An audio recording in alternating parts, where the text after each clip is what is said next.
মাথার উপরে তুলোর মতো মেঘ, সীমান্তের দিকে ক্যানভাসে আঁকা ছবির মতো সবুজ পাহাড়, নিচে পানি পাথরের সংমিশ্রণ। পাহাড়ের বুক চিরে বয়ে চলেছে ঠান্ডা পানির স্রোত। সে পানিতে দাপিয়ে বেড়াচ্ছে শিশু থেকে বয়োজ্যেষ্ঠরা। প্রাকৃতিক সৌন্দর্যে ভরপুর সিলেটের কোম্পানিগঞ্জের পর্যটন কেন্দ্র সাদা পাথরে দেখা মেলে এমন দৃশ্য। তাই তো জল, পাথর আর বুনো সৌন্দর্যের টানে এখানে ছুটে আসেন শত শত ভ্রমণপ্রেমী।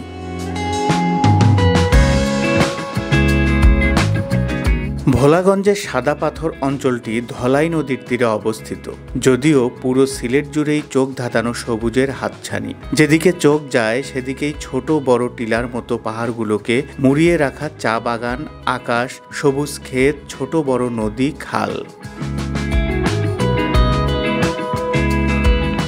সাদা পাথর এলাকায় কাটানো স্মৃতি সত্যিই অমূল্য।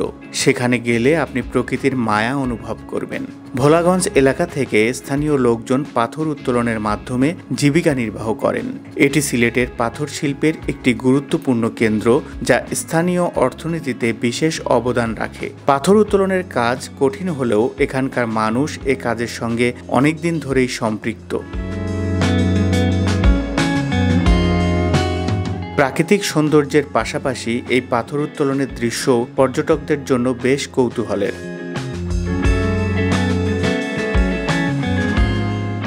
সাদা পাথর ভ্রমণে অনেক পর্যটক স্মৃতিস্বরূপ ছোট ছোট সাদা পাথর সংগ্রহ করে থাকেন।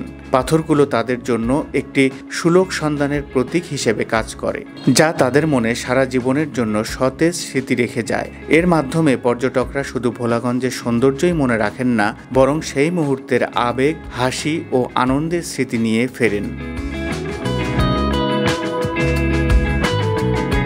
সিলেট থেকে ভোলাগঞ্জের দূরত্ব প্রায় ৩৫ কিলোমিটার। সিলেট থেকে গাড়ি কিংবা স্থানীয় যানবাহনে প্রায় ১ ঘন্টায় যাত্রা শেষে ভোলাগঞ্জ পৌঁছানো যায়। সিলেট থেকে ভোলাগঞ্জের এই সাদা পাথরে কিভাবে সহজে পৌঁছানো যায় তার সবকিছু ডিসক্রিপশন বক্সে দেয়া আছে, আপনারা চাইলে দেখে নিতে পারেন।